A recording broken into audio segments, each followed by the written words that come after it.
Bueno, buenas tardes o buenas noches, independientemente del lugar donde se encuentren. Bienvenidos hoy a la quinta sesión del Seminario Interinstitucional de la Revolución Verde, Debates, Perspectivas e Interdisciplina. El día de hoy me tocó el honor de presidir esta sesión, el cual me delegaron nosotros tres coordinadores, profesor investigador José Alfredo Ureco, del Instituto de Investigaciones José María Luis Mora, el profesor investigador Pedro Urquijo Torres, del Centro de Investigaciones en Geografía Ambiental de la UNAM, y la maestra Diana Méndez, doctoranda Diana Méndez, también del Instituto Mora.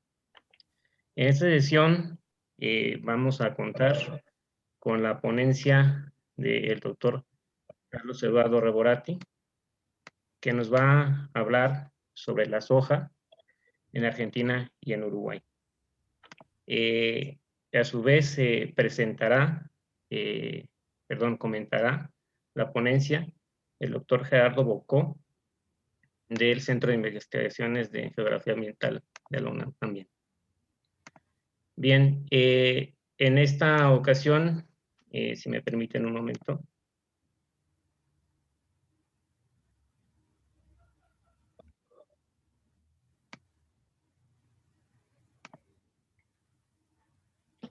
Sí, bueno, perdón. En esta ocasión, el doctor Carlos Eduardo Reborati nos acompaña con la ponencia titulada Soja en Argentina y Uruguay, itinerarios, crecimiento y conflictos. Y voy a presentar, o me permito presentar al ponente. El doctor Carlos Reborati es geógrafo, investigador principal del CONICET en la Facultad de Filosofía y Letras de la Universidad de Buenos Aires y profesor titular de Geografía Rural en la misma facultad hasta 2015. Docente e investigador invitado en las universidades de la República del Uruguay, de los Andes, Venezuela, en Tübingen, en Alemania, Cantábrica en España, Wisconsin y Berkeley en Estados Unidos. Fue también director del Centro de Estudios de Población del Departamento del Instituto de Geografía de la Facultad de Filosofía y Letras de la UBA, en Argentina, y de la Maestría en Políticas Territoriales y Ambientales de esa facultad. Autor de varios libros, entre ellos El Alto Bermejo, Realidades y Conflictos, Ambiente y Sociedad, Conceptos y Relaciones, La Naturaleza y Nosotros, El Problema Ambiental, y del otro lado del río, Ambientalismo y Política entre uruguayos y argentinos. Bien, entonces les cedo la palabra al doctor Reborati para que inicie con su presentación. Muchas gracias por acompañarnos. Muchas gracias, Metza. Bueno, quiero agradecer al Instituto Mora y al SIGA por esta amable invitación que acepté con mucho gusto realmente porque es muy interesante, sobre todo hablando de un tema como la Revolución Verde, que curiosamente es un tema poco hablado en la Argentina, a pesar de que como hoy quiero tratar de demostrar lo que está pasando hoy con la soja en la Argentina es de alguna manera un resultado a lo mejor no deseado, no buscado, de lo que podíamos llamar la Revolución Verde. La Revolución Verde, la pregunta que uno podía iniciar es, ¿alcanzó a toda América Latina? En realidad, si uno mira las historias, las numerosas historias de la Revolución Verde aparece muy concentrada en México y en el maíz y en el trigo, básicamente, pero a pesar de que eso fue porque las fundaciones que estaban interesadas en el tema y también los institutos de investigación se concentraron en ese país, yo creo que los resultados de la Revolución Verde se esparcieron por todo el mundo y también por algunos países de América Latina. Eh, esta revolución verde, o sea, el aumento de la producción agrícola por la aplicación de los avances científicos y técnicos, no fue un proceso lineal, como todo el mundo sabe, ni generalizado, incluyó actores, escalas, escenarios, resultados y consecuencias muy diferenciadas, y tal vez el ejemplo que les voy a traer hoy es una muestra de ese etapa. En la primera etapa de la Revolución Verde, que yo creo que se generalizó mucho, era una etapa que técnicamente podríamos pensar de cruza de variedades, o sea, donde se conseguían nuevas variedades a través del cruzamiento forzado, podría decirlo, ¿no?, de alguna manera, con otras variedades que se buscaban en muchos lugares del mundo y en muchas regiones. Y dio como resultado a avances muy importantes, diré yo, como los trigos mexicanos o trigos de tallo corto, que hoy se cultivan en muchos lugares del mundo, o el maíz híbrido después, ¿no es cierto? Estas dos invenciones, podríamos llamarlos, me interesaron mucho porque se aplicaron relativamente temprano en la Argentina, ya como vamos a ver en la década del 70, fines de década del 70, eran muy generalizadas en la Argentina por las obvias ventajas técnicas que tenían esas variedades. Ahora, casi todo el mundo, salvo los que discuten, por supuesto, dice que la Revolución Verde terminó en su primera etapa con el fin de la Guerra Fría y con el resultado exitoso de la expansión en todo el mundo de los cultivos que manejó la Revolución Verde. Sin embargo, yo creo que la Revolución Verde, si llamamos a Revolución Verde este, concentración de cambios concentrados en algunos productos, yo creo que tuvo una segunda parte, una segunda revolución verde, pero que cambió totalmente. Cambió de actores y cambió de escenarios y también, y muy importante, cambió de objetivos. Si la primera revolución verde tenía como objetivos explícitos, por lo menos, acabar con el hambre, ¿no es cierto?, y de alguna manera mejorar la vida de los campesinos, la segunda revolución verde se ató a otro proceso internacional que yo creo que es muy importante, que es el proceso de globalización. Y ese proceso de globalización dice que todos los adelantos de la Revolución Verde, que ya no estaban en manos de las fundaciones norteamericanas, ni a veces solo parcialmente en las instituciones de investigación agrícola de los países, quedó en manos de las grandes compañías farmacéuticas y de las grandes compañías semilleras y de las grandes compañías exportadoras de grano. O sea, la Revolución Verde se transformó en una gran revolución de la producción y del comercio internacional, y lo importante, el objetivo ya no era terminar con el hambre, sino vender más. A los que tuvieran hambre o a los que no tuvieran hambre. Eso no era demasiado importante, ¿no es cierto? Y esto hace que esta revolución verde globalizada hoy en día, eh, digamos, se pueda tomar el ejemplo de la soja como un excelente ejemplo de lo que pasó. Uno se puede preguntar, la Revolución Verde originalmente estaba pensada básicamente para mejorar la vida de los campesinos a través de su aumento de productividad, lo que podríamos llamar de alguna manera muy básicamente. Pero ¿qué pasa cuando la Revolución Verde llega a países que pueden llegar a tener un sector campesino, pero donde también hay un sector muy grande de productores comerciales, medianos, modernos, tecnificados? ¿Qué pasa con lo que generó la Revolución Verde? Y eso es lo que yo quiero mostrarles a través de algunas imágenes. Por favor, voy a compartir pantalla, si es posible. Adelante, doctor Reborati, puede compartir pantalla.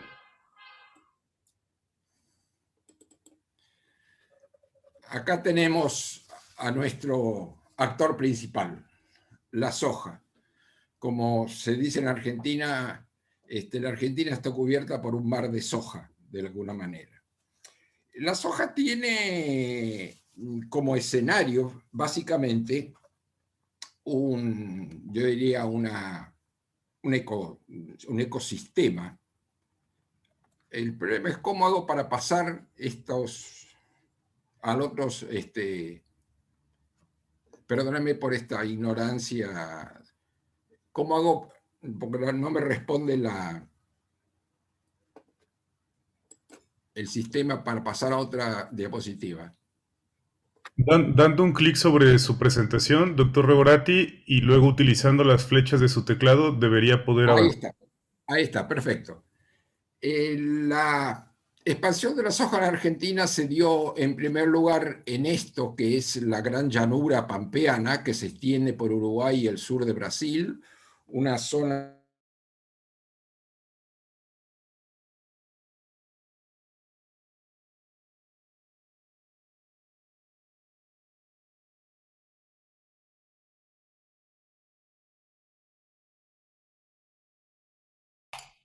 extensivas, por lo tanto esta zona era muy apropiada para la producción de ganado y cereales, que fue la vocación original de toda la llanura pampeana, tanto en Argentina como en Uruguay y también en el sur de Brasil.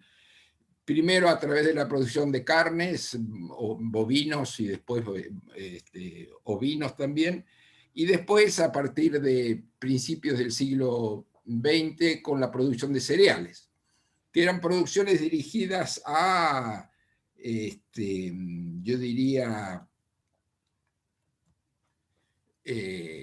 primero al mercado interno, pero muy rápidamente al mercado externo. Y ese mercado externo era primero Europa y después pasó a ser prácticamente todo el mundo. Durante todo el siglo XX estas producciones, carne y cereales, se distribuyeron por todo el mundo con una estructura agraria bastante particular, diría yo, que era una estructura agraria mezclada entre medianos productores, que había sido el resultado de los procesos de colonización en la Argentina y en Uruguay por población migrante europea que empezó a llegar a partir de mediados del siglo XIX, y después también que se superpuso esos medianos productores o chacareros, como se llaman en el Cono Sur, se superpuso con las viejas explotaciones ganaderas extensivas, ¿no es cierto?, donde había una especie de estructura agraria mixta, diría yo, con relativamente pocos pequeños productores y grandes y medianos productores. Vale la pena, como el público no es un público acostumbrado a las grandes llanuras, posiblemente medianos productores en la Argentina son 200 hectáreas. O sea que posiblemente sea un tamaño que para muchos países de economía más centrada en el campesino sea una enorme superficie. Y grandes superficies en Argentina son 2.000, 3.000 o 10.000 hectáreas. O sea que estas son las escalas que tenemos que manejar. La soja llegó tempranamente en la Argentina y de alguna manera activó una producción económica rural que se había estancado. Cuando ya después de la Segunda Guerra Mundial otros países empezaron a competir con los países del Cono Sur para la producción de alimentos, y muchos países que antes eran compradores empezaron a producir sus propios alimentos, la producción agropecuaria se estancó. Y ya para 1950 la producción agropecuaria se había quedado en la misma volumen y la misma superficie que había tenido en 1930. O sea, durante 20 o 30 años no había crecido demasiado. Y la soja vino a ser una especie de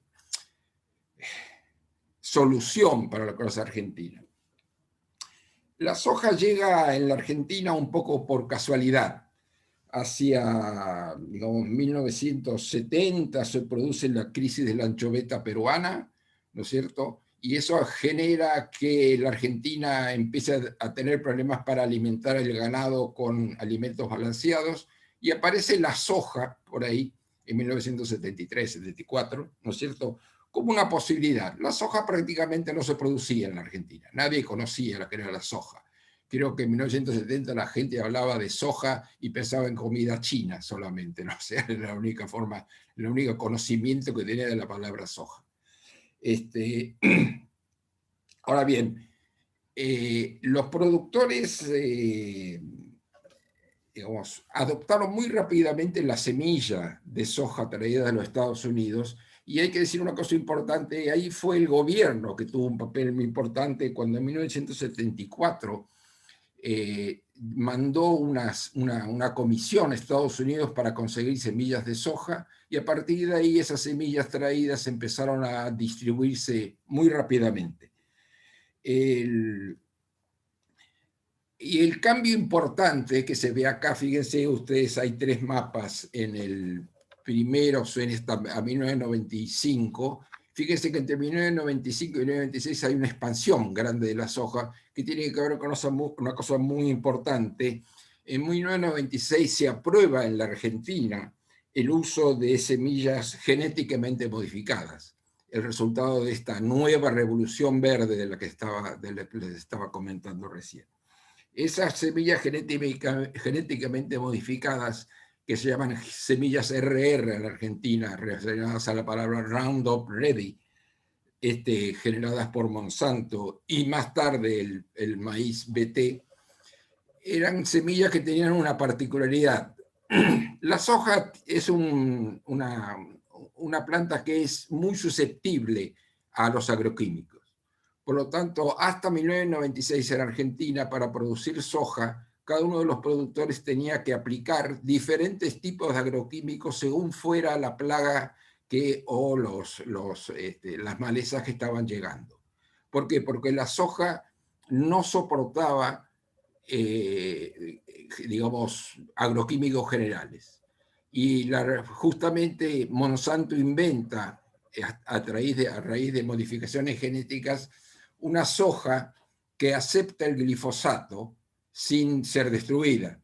El glifosato es un agroquímico agrotóxico, lo llaman algunos, como quieran llamarlo ustedes, ¿no es cierto?, de muy amplio espectro, muy barato en el mercado internacional, ¿no es cierto?, y por lo tanto que no se aplicaba para la soja porque era imposible. Entonces la aplicación del glifosato generó un cambio importantísimo en la producción. ¿Por qué? Porque reducía muchísimo el costo de producción. ¿Por qué? Porque aplicar un solo agroquímico muy barato en forma masiva se reducían los costos y por lo tanto se podía ampliar el territorio todo lo que se necesitara. Esto hizo que el crecimiento fuera espectacular. Como ustedes ven en estos mapas, se corrió por toda la región pampeana y más tarde, como vamos a ver, se amplió hasta la zona del Chaco. Los rendimientos aumentaron al principio mucho y luego se mantuvieron estables de alguna manera. Alcanzan actualmente unas 3 toneladas por hectárea aproximadamente, ¿no es cierto? Rendimientos que son variables porque varían mucho según el tipo de suelo y el tipo de clima, y eso cambia de año a año y lugar a lugar. La superficie sembrada aumentó muchísimo, pasó de prácticamente apenas 30.000 hectáreas en 1970 a 1 millón 10 años más tarde, y hoy se llega casi a los 18 millones actualmente de hectáreas en la región pampeana. Es, como vamos a ver enseguida, de lejos el producto agrícola más importante de la Argentina. Esta expansión en la región pampeana hizo que inmediatamente el precio de la tierra empezara a aumentar. Evidentemente, estamos en un mercado de tierra capitalista, por lo tanto, cuando la tierra adquiere un valor mayor en cuanto a su productividad, aumenta en el precio, y eso hizo que muchos productores empezaran a pensar que se podrían expandir a otros lugares, y donde se expandieron fue al Uruguay. O sea, cruzando como vean acá, el Uruguay está acá, o sea, cruzando el Río de la Plata, diríamos, ¿no es cierto? Y sobre un ecosistema muy, muy similar, una llanura también muy fértil y de clima templado, donde tradicionalmente se hacía ganadería.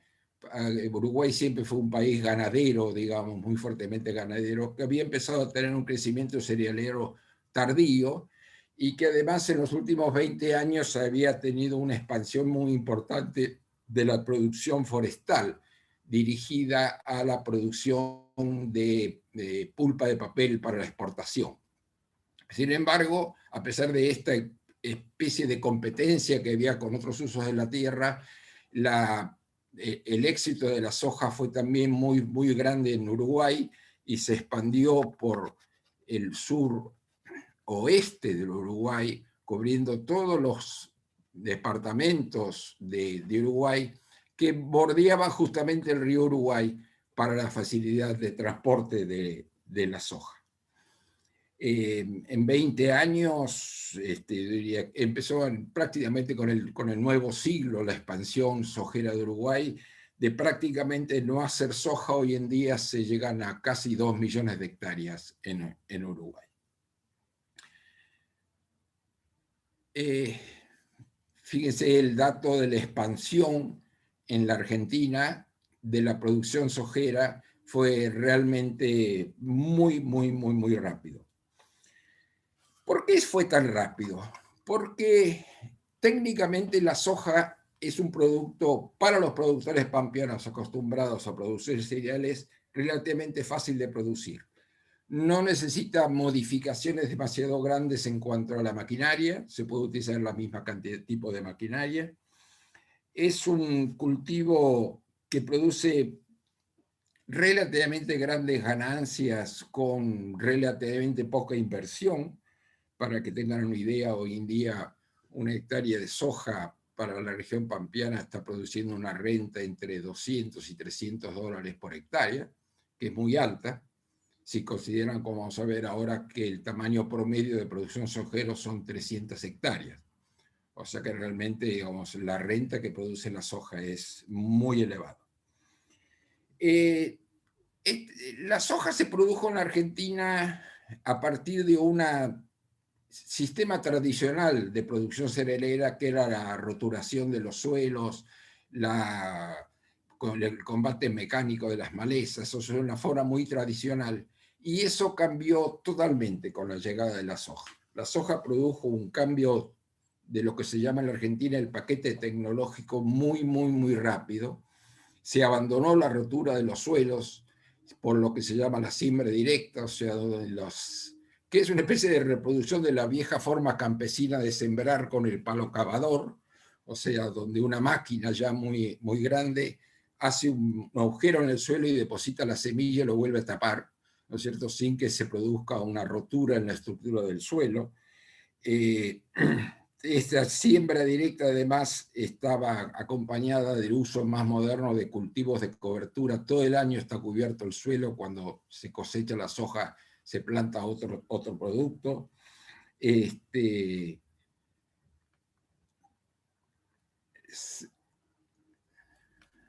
Para esta acá tienen una sembradora de semilla, ¿no es cierto?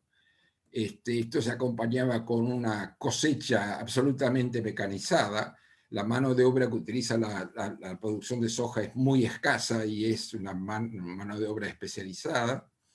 Y esto se completaba además con otro invento, diría yo, muy importante, que fue los hilos bolsa, que son estas bolsas de plástico que ustedes ven acá, que complementan y tienen una ventaja para los productores, es que le permite mantener la producción de la cosecha en los campos, esperando un mejor precio, ¿no es cierto?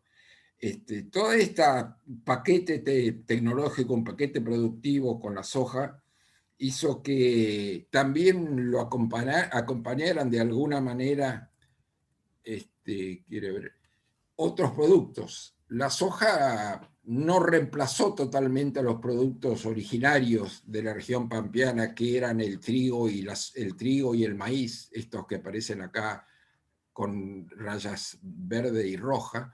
Pero si ustedes miran la soja, que empezó en los años 80, tuvo un crecimiento realmente fenomenal, acompañado muy levemente por los otros productos, salvo en los últimos años, cuando empiezan a crecer también los otros productos, y hoy en día la superficie pampeana más o menos se divide en dos, entre la soja y los otros dos productos, maíz y trigo. E incluso se complementa de alguna manera, porque uno de los adelantos tecnológicos y el uso de semillas modificadas permitió que, por ejemplo, se pudieran hacer dos cultivos en un mismo año, básicamente cultivos como el trigo y la soja.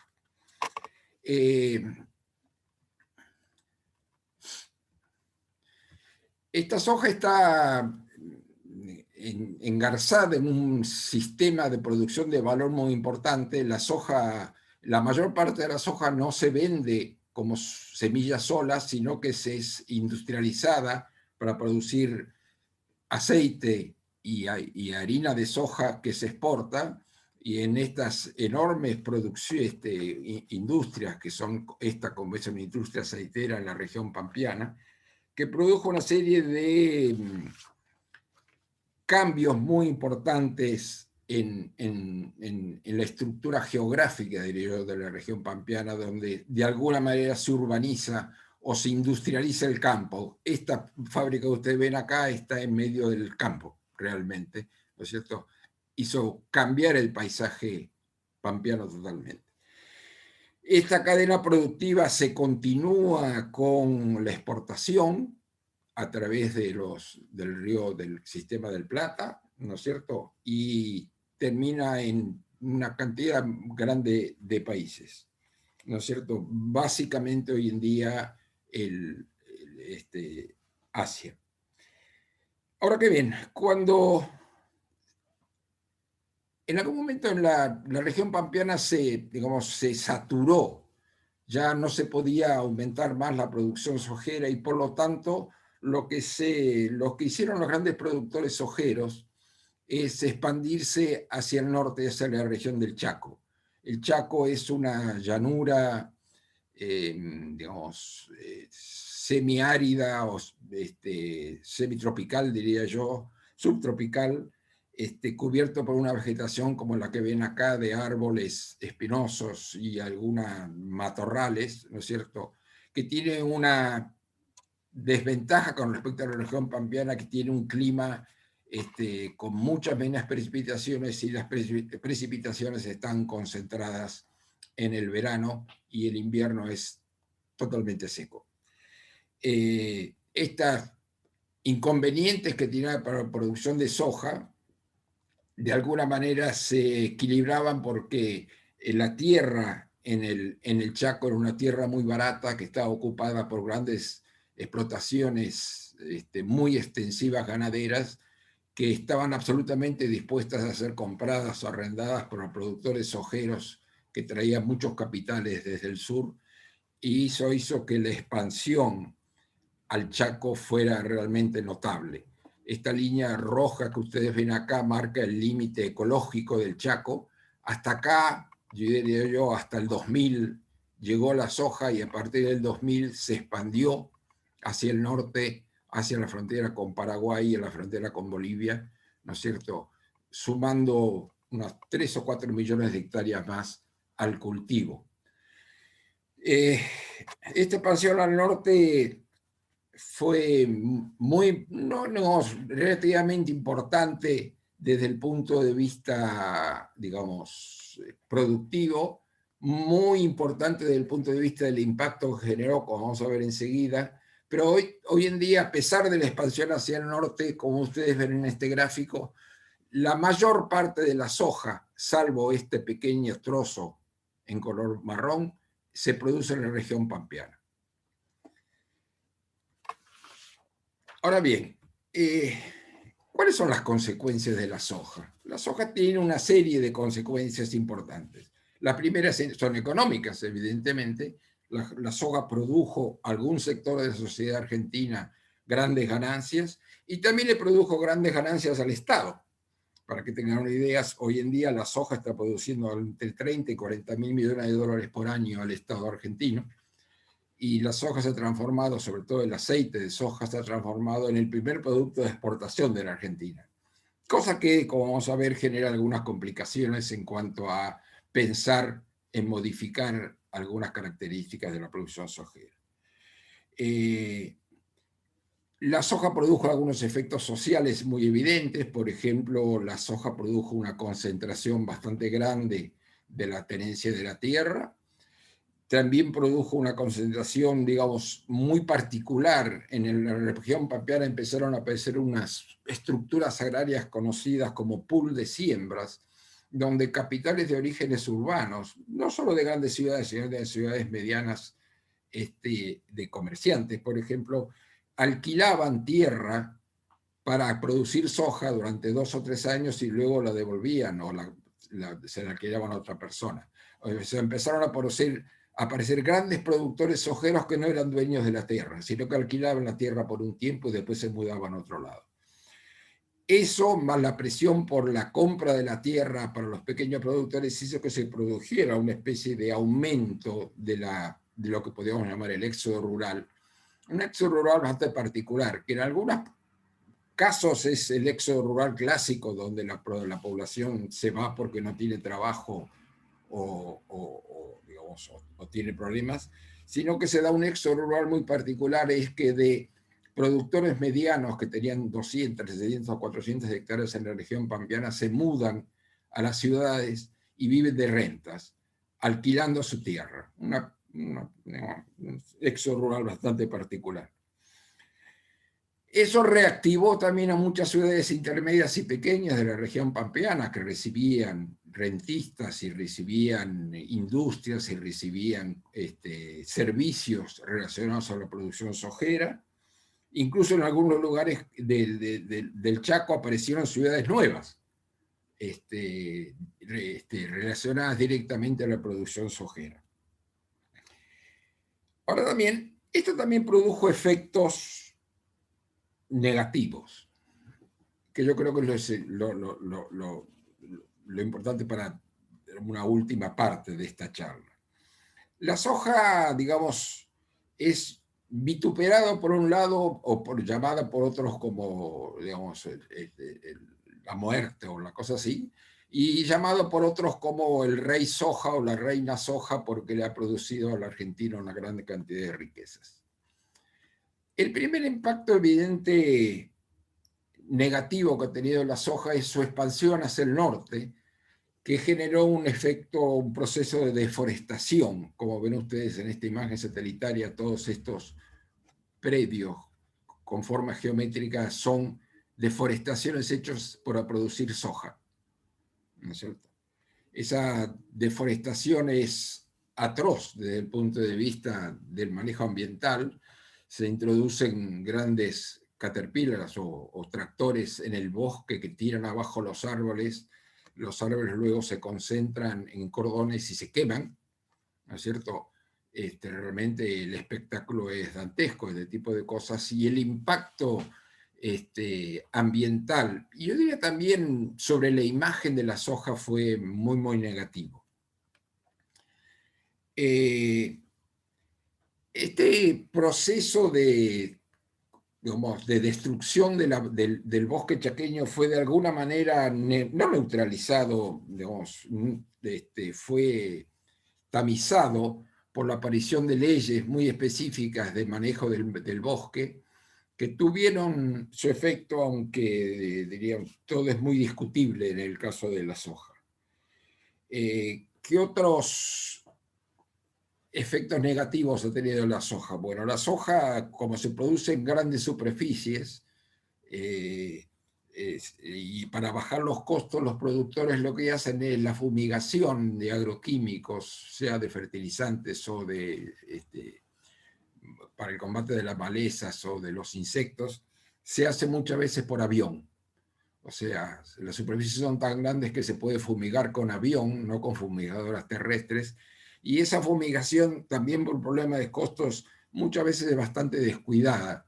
Se hace en días con vientos, por ejemplo, se hace muy cerca de las ciudades o muy cerca o pasando por encima de las escuelas, y esto produjo también un efecto muy negativo en las poblaciones que se vean afectadas por la fumigación. Se intentó de alguna manera neutralizar eso a partir de el control de cómo se fumiga, cuándo y cómo. Cada uno de los municipios hoy en día tiene una ley propia o una reglamentación propia que prohíbe fumigar por fumigación aérea menos de, por ejemplo, 1 kilómetro del borde urbano. Y todos estos intentos de alguna manera de solucionar el problema chocaron con el problema de que hay mucha controversia sobre el tema de la soja en general. Controversia que empieza desde el principio. Hay gente que se opone a la soja diciendo que la soja nos hace dependientes del imperialismo, por ejemplo, porque se compran las semillas a Estados Unidos, o que la soja es, consumir soja transgénica. Les aclaro que algo así como el 99% de la soja que se hace en Argentina es transgénica. Puede tener efectos a largo plazo malos sobre la salud. Hay discusiones sobre el propio valor alimenticio de la soja, a pesar de que nosotros no consumimos la soja, ¿no es cierto? La soja se consume muy poco en la Argentina, la mayor parte va para la exportación. La dependencia de nuevos mercados como la China, ¿no es cierto?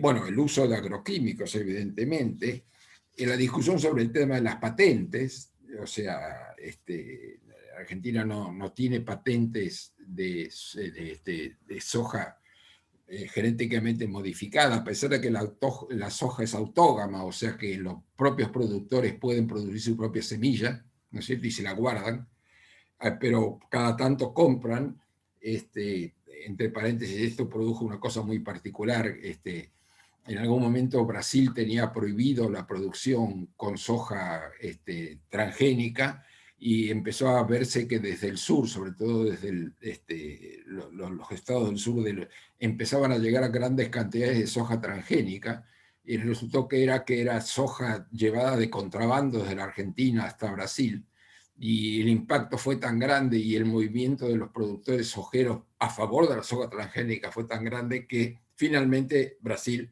aprobó la soja transgénica. Estas controversias, estos conflictos vienen de la mano de actores muy diferentes. Hay desde grupos ambientalistas internacionales que, digamos, discuten algunos de estos elementos. Hay grupos ambientalistas locales, y en el caso de las fumigaciones hay muchos grupos locales en los pueblos afectados por la fumigación, como ven aquí ustedes en estos casos. Hay defensores también a la soja, evidentemente. El primer defensor silencioso, diría yo, es el propio Estado, ¿no es cierto? Debido a que recibe una cantidad muy grande de divisas de la exportación de la soja. O sea, el Estado, cuando hay este tipo de controversias, mira para otro lado, simplemente. Y también hay defensores de los propios sojeros. Los productores sojeros se han agrupado muchas veces en muchas agrupaciones profesionales y asociaciones comerciales que, digamos, fuertemente compiten en estas controversias. Ahora bien, como saben ustedes, el mundo de la soja es un mundo bastante complicado, ¿no es cierto?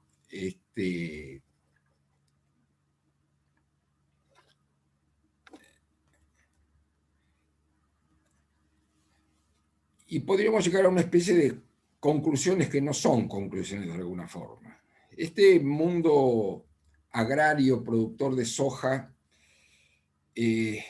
uno podría pensar que de una forma u otra, para ser elogiada o para ser vilipendiada o criticada, la soja lleva 45 años ocupando un lugar importante en la historia de la Argentina. ¿Es la soja en la Argentina un producto de la Revolución Verde? De alguna manera lo es, ¿no? Dado que reproduce la fe en la aplicación de nuevas tecnologías a la producción agraria que caracterizaron los comienzos de la Revolución Verde. Ahora, si esta apreciación puede parecer exagerada o anacrónica, diría yo, lo que es seguro que la soja fue para estos países, Argentina y Uruguay, una revolución verde. Tal vez sin mayúsculas, pero con un enorme impacto. Muchísimas gracias por su atención. Muchas gracias, doctor Carlos Reborati, por una ponencia fascinante. A continuación, para comentar la ponencia de doctor Reborati, lo hará el doctor Gerardo Bocó, a quien presentaré a continuación. Bueno, él estudió la licenciatura y la maestría en Geografía en la Universidad Nacional Autónoma de México, una maestría en Geomorfología aplicada y un doctorado en Geografía por la Universidad de Ámsterdam en los Países Bajos. Fue profesor asistente en el ITC, investigador titular en el Colegio de la Frontera Norte, y desde 1995 es investigador titular de la Universidad Nacional Autónoma de México, Campus Morelia. Fue el primer director general de investigación en ordenamiento ecológico, conservación de ecosistemas y manejo de cuencas del entonces Instituto Nacional de Ecología de la Semarnat. Dirigió el proceso de creación del Centro de Investigaciones en Geografía Ambiental y fue su primer director de 2007 y 2015. Es miembro emérito del Sistema Nacional de Investigadores, del Consejo Nacional de Ciencia y Tecnología de México y de la Academia Mexicana de Ciencias. Bien, le cedo la palabra, doctor Gerardo Bocó, para que comente la ponencia, por favor. ¿Qué tal? Muchísimas gracias, Nessa, por la presentación tan generosa. Agradezco muchísimo a los organizadores haberme invitado a comentar la ponencia y quisiera mandarle un saludo muy afectuoso al doctor Reboratti, a quien tengo el gusto de conocer desde hace décadas. Estaba haciendo cuentas y sí, son varias, más que la expansión de la soja. No sé si voy a decir soja o soya, ¿eh? Seguramente iba a estar intercambiando ambos términos. Nosotros en México decimos soya, pero en Sudamérica se dice soja y seguramente. Así que va un saludo para Carlos, me dio muchísimo gusto retomar contacto a través de una presentación que me gustó mucho y leí con mucho cuidado el documento, que creo que fue un documento que me permitió aprender mucho sobre el tema, el enfoque para Revolución Verde, el enfoque para soya, para Sudamérica, para la Argentina y Uruguay. Naturalmente, bueno, yo no soy agrónomo, no me dedico a Revolución Verde. Creo que me escogieron para comentar porque, bueno, conozco el espacio geográfico donde se ha dado esta intrusión de la revolución verde, y supongo que eso es. Entonces, lo que me gustaría es repasar algunos conceptos que me parecieron muy importantes de la plática del doctor Reboratti. Me gustaría iniciar por el inicio, por estas preguntas que plantea Carlos, repasar un poquito algunos puntos clave, repito, y luego plantear algunas inquietudes que tal vez puedan ayudar a espero dinamizar un poquito la participación de los participantes en este evento. Voy a tratar de ser conciso porque el tiempo pasa muy rápido y no quisiera tomar yo más que lo que debo hacer para ayudar en este proceso. Entonces, la pregunta es, ¿alcanzó la Revolución Verde a toda América Latina? Y luego, entonces, entrando en el tema soya en el Cono Sur, ¿es este el resultado de la Revolución Verde? Ese es el planteamiento que hace Carlos. Luego lo plantea en un documento que yo creo que va a valer mucho la pena. Supongo que los organizadores de este seminario van a sacar una publicación. Creo que el artículo reúne características importantes. Es conciso, pero va al punto, es informativo y lo hace pensar a uno. ¿Cómo está estructurado? Bueno, hay una introducción, luego se pasa a los principios que Carlos Drario de la soya, luego pasa revista a los actores y a las características del proceso de lo que se llama sojización, luego una referencia a la expansión geográfica, que es algo, a mi modo de ver, impactante, y finalmente las consecuencias económicas, sociales y ambientales. Estos puntos, para alguien, digamos, que no es agrónomo, mucho menos especialista en, digamos, la cuestión de semillas, paquetes tecnológicos, etcétera, obviamente es algo que a uno le atrae muchísimo la atención, y a partir de esto, tema de la expansión geográfica, los actores, la transformación en los actores, se plantean un conjunto de dilemas o de paradojas que espero poder mencionar rápidamente. Para mí, algo importante que me dejó la lectura y ahora escuchar a Carlos es esta cosa de que ni la Revolución Verde es un proceso homogéneo, sino que es heterogéneo, y que los lugares donde aterriza esto, primero a partir de la Guerra Fría o de la finalización de la guerra, para pasar a un proceso de globalización, los países no podrían ser más, ya no digamos diferentes, casi yo diría opuestos. Es decir, si uno compara las características que describió Carlos en su ponencia, en su texto, sobre la llanura pampeana y la llanura chaco-pampeana, donde esto incluye Argentina y Uruguay, obviamente.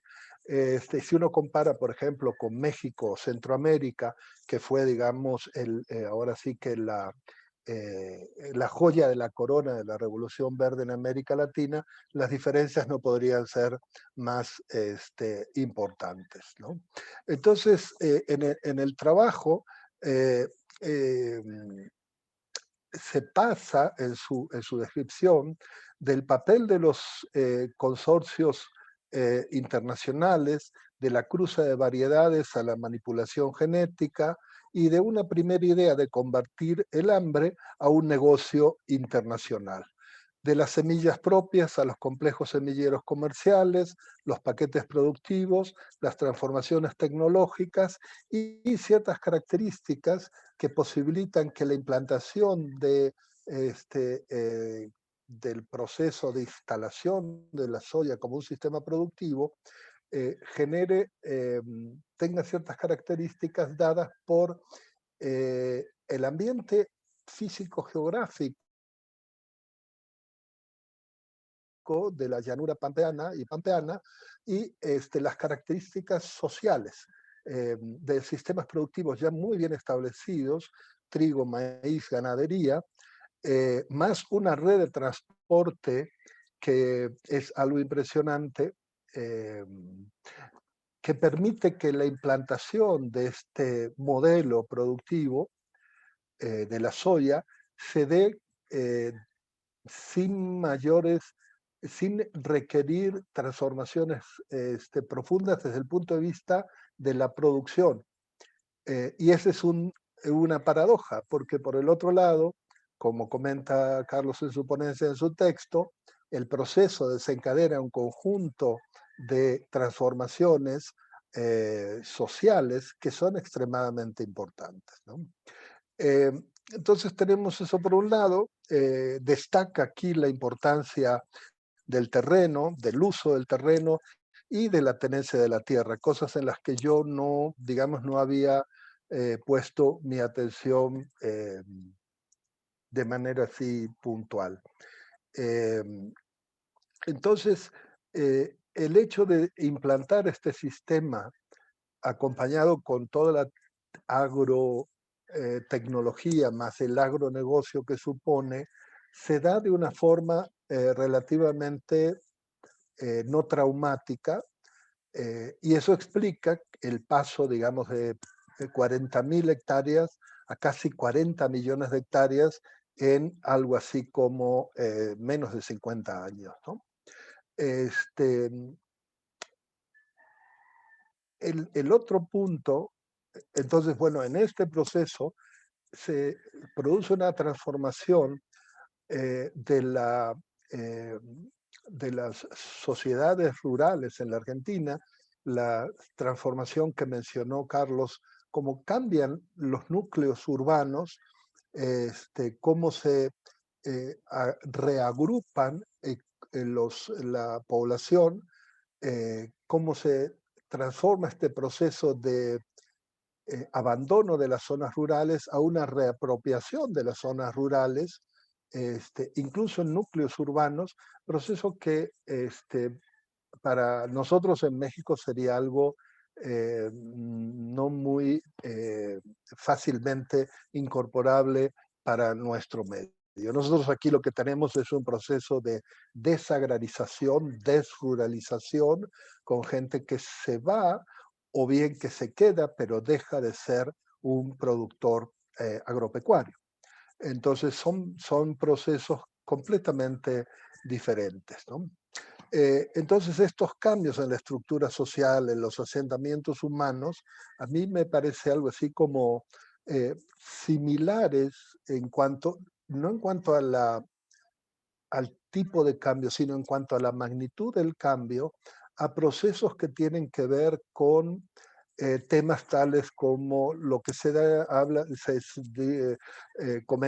dice en inglés el land grabbing, es decir, la apropiación de tierras. No es el caso de la Argentina o de Uruguay, pero son casos de alguna manera comparables. ¿Por qué? Por la magnitud de la transformación que produce la implantación y el desarrollo del cultivo de la soya en Argentina y en Uruguay. O procesos a una escala mucho menor, como la transformación de una agricultura campesina, por ejemplo, en Michoacán, donde estamos ahora celebrando este evento, a través del desarrollo vertiginoso del cultivo de aguacate o de las frutas, los berries, que producen transformaciones realmente muy importantes. Pero el orden de magnitud, si ustedes ven, aquí nosotros hablamos de algunas, probablemente para el aguacate, ya no me acuerdo bien, pero estamos hablando de miles de hectáreas o decenas de miles de hectáreas de transformación aquí en el estado de Michoacán, o algún, no me acuerdo exactamente, pero digamos que no tiene nada que ver con estas cantidades. O estamos hablando de productores que manejan el orden de las varias hectáreas a productores que manejan de cientos a tal vez algunos miles de hectáreas, ¿no? Entonces, a mí eso fue lo que me impactó de todo esto. Yo no había pensado en esto, cómo se pasa, cómo se transforma esta estructura.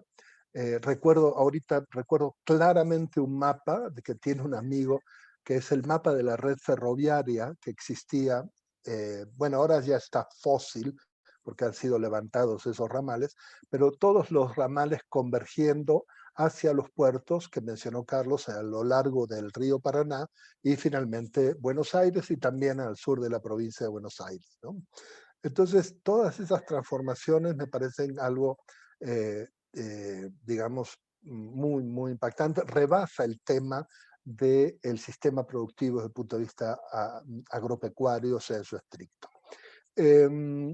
Y también uno no puede dejar de pensar en el dilema de un país que produce alimentos y exporta alimentos y padece problemas de alimentación para su propia población, ¿no? Esto habla también de la, casi yo diría, perversa forma de desarrollarnos en América Latina, en este caso en Argentina, no es el caso de Uruguay, desarrollarnos tanto desde el punto de vista económico, social y territorial.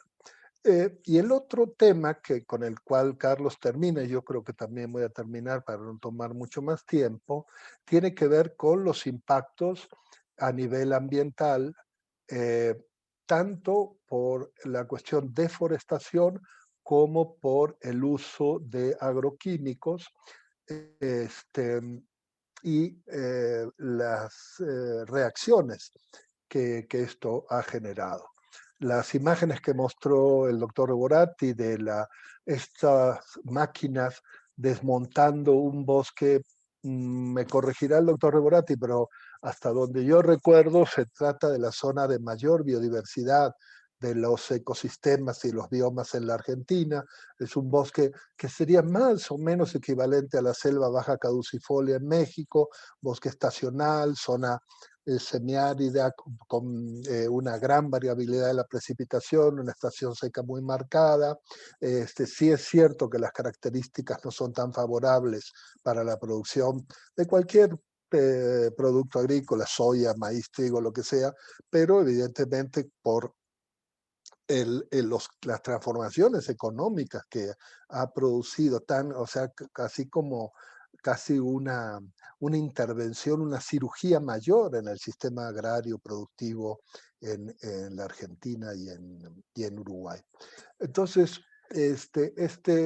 estas imágenes, estas caterpillars, removiendo este bosque tan, sí, uno puede decir, adoptando una posición un poco ecologista, tal vez un bosque maravilloso. Bueno, está bien, está muy bien tu bosque, pero bueno, la gente no tenía comida. Bueno, ahora tampoco tiene, ¿no? Entonces, hay cosas que, si bien los procesos son diametralmente opuestos en muchos sentidos, en otros convergen, ¿no?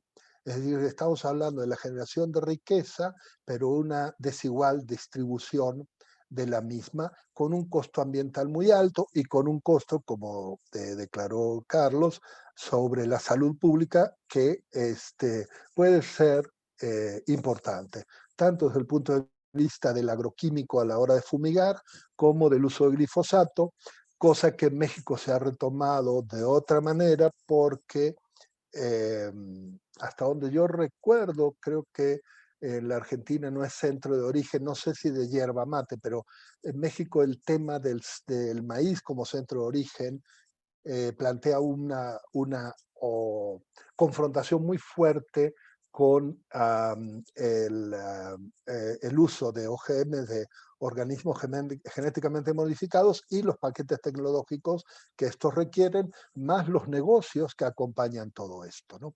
Y finalmente hay una última paradoja, y es que en cuanto a los actores de quienes se benefician, sin duda el Estado se ha beneficiado, no sin dejar de reconocer conflictos con sectores importantes del ámbito rural, de los grandes propietarios rurales, que no deja de ser a lo que ha venido acompañando esto desde el punto de vista, digamos, político. Bueno, yo con esto dejaría, quisiera dejar tiempo para que haya los comentarios necesarios y agradecer otra vez la invitación, agradecer a Carlos el aprendizaje al que me sometió rápidamente, y otra vez mandarle un saludo muy, muy afectuoso. Gracias. Bueno, muchas gracias, doctor Bocó, por sus comentarios pertinentes y también igual manera fascinantes. Bueno, siguiendo lo que, digamos, la manera en que se ha conducido este seminario, le voy a regresar la palabra al doctor Borati, por si quiere hacer algún planteamiento, réplica, precisión, reflexión sobre los comentarios que ha vertido el doctor Bocó. Y acto siguiente pasaremos a dar la palabra a los asistentes por si tienen alguna pregunta. Gracias, Metza. Bueno, primero le mando a mi gran y viejo amigo Gerardo un gran abrazo. Un placer verlo de vuelta. Tres pequeñas cosas. Yo soy geógrafo, por lo tanto la geografía siempre me parece, no determinante, pero me parece importante. Y lo que dijo Gerardo sobre el tema del transporte es básico. No solo la soja se puede hacer relativamente fácil en la región pampeana por su clima y su suelo, sino por su relieve. O sea, llevar la soja como se lleva hoy en Argentina de 800 kilómetros hacia los puertos del Paraná es realmente fácil, y de alguna manera la soja ha replicado esa estructura ferroviaria que tiene la Argentina, a la cual hacía referido Gerardo, que es, yo diría, paranocéntrica, o sea, dirigida hacia el Paraná. Hoy en día, no sé si recuerdan los mapas que yo mostré, toda la soja se exporta de Argentina desde los 5 o 6 puertos cerealeros, específicamente cerealeros, que las grandes compañías internacionales han construido sobre el río Paraná. O sea, hoy en día hay una discusión sobre lo que se llama la hidrovía en la Argentina, justamente porque esa hidrovía es la gran ruta por donde millones de hectáreas van a parar de alguna manera a la exportación. Otra cosa que dijo Gerardo, y bueno, uno nunca tiene tiempo para decir todas las cosas que quiera, es que la Argentina, de alguna manera, la soja ha generado dos Argentinas. Una Argentina rica, que es la Argentina pampeana, que se beneficia de la producción sojera, y otra es que el resto de la Argentina, y sobre todo el norte de la Argentina, que no solo no se beneficia de la producción sojera, sino que además ha sufrido el embate ambiental de la producción sojera. así como en la región pampeana los productores pudieron convertirse de alguna manera de productores ganaderos a productores sojeros, muchos de ellos, los pequeños productores algodoneros del Chaco, los pequeños productores de origen indígena de Salta o de Santiago del Estero, ¿no es cierto?, tuvieron que irse. O sea, fueron, digamos, expulsados de alguna manera por la soja, ¿no? O sea que la soja tiene su cara buena, su cara blanca y también su cara negra por el otro lado, ¿no es cierto? Todos estos procesos tienen, y como dijo Gerardo, acá hay un problema, como lo ha tenido Argentina y lo tiene crecientemente, un problema de distribución de la riqueza. La soja no genera una distribución de la riqueza hacia toda la Argentina, sino que de alguna manera la concentra en la región pampeana y la concentra en las ciudades pampeanas totalmente. Y otra cosa muy importante, yo siguiendo el tema de los transgénicos, he seguido esta discusión que se está dando en México muy interesante sobre el maíz, ¿no es cierto? Argentina, como dijo Gerardo, no es originario de nada, de alguna manera, sino que el trigo, el maíz, las vacas y ahora la soja las importó, ¿no es cierto? Y por lo tanto no tenemos estos problemas de decir, uy, la soja que estamos comprando no era tan buena con la soja original. Nunca conocimos la soja original, así como también puedo decir que nunca conocimos el maíz original. Siempre hemos tenido productos que ya estaban modificados de alguna manera. Cuando llegaron a la región pampeana, así como la soja llegó como soja RR, ¿no es cierto?, el maíz también había sido ya, digamos, civilizado de alguna manera. Esos magníficos maíces de 5 colores que yo he visto en México y que también los veo en el norte de la Argentina, no son los maíces que eligen los productores sojeros o los productores maiceros para hacerlo. Así que, Netza, muchas gracias, Gerardo, otra vez, y Netza, dejo abierto esto. Muchas gracias, doctor, por sus comentarios nuevamente. Y bien, ahora se abre este espacio para cualquier persona, asistente, que quiera hacer alguna pregunta o comentario, que pueda externarlo para cederle la palabra. Debemos despedir también a las personas que nos siguen a través de redes sociales. Estimado Netza, finalizamos en este momento la transmisión en vivo y continuamos en esta sesión. Ok, muchas gracias, Adrián. Bueno, si alguien tiene alguna pregunta.